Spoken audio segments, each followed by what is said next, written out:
Today's video naman, gagawa tayo ng biryani rice.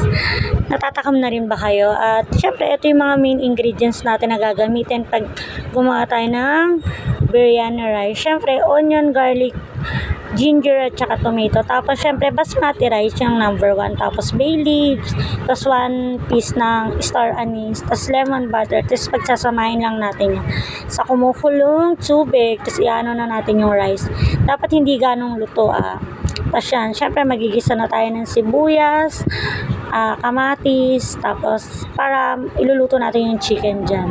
Tapos yan yung chicken na. Tapos din yung mga natin, masala natin. At ayun na nga. Tapos syempre after nun yogurt na.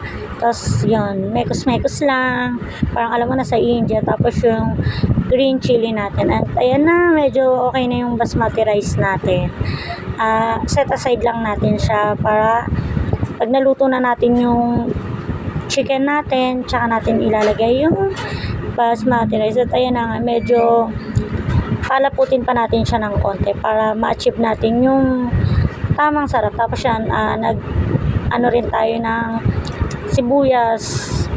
Nagtabi rin pala tayo ng sibuyas. At ayun na nga, pag medyo ganyan, creamy na siya, konting push pa, tanggalin natin yung mga laman, tapos ilalagay na natin yung rice. At ayun na nga, para lumasa siya. Tapos medium heat lang, tapos tatakpan natin siya ng aluminum foil para mas ma-achieve natin yung sarap.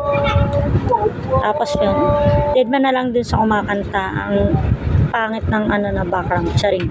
At ayun na nga, syempre nasa lower heat lang siya. Tayo lang natin siyang maluto. Ayan na, ilalagay na natin yung chicken sa ibabaw. Tapos yun, tatakpan ulit natin para ma-absorb niya yung mga katas at lasa ng chicken natin. Tapos tatakpan ulit natin, lulutuin natin ng medium heat again.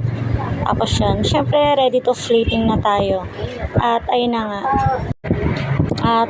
ready to eat. At syempre may panghimagas tayong leche flan at buko juice. At ayun na nga, taste test tayo. Yan, with my partner in crime, Steffi. Ayun na nga, titikman na natin. First bite, guys. Sarap. Kain tayo.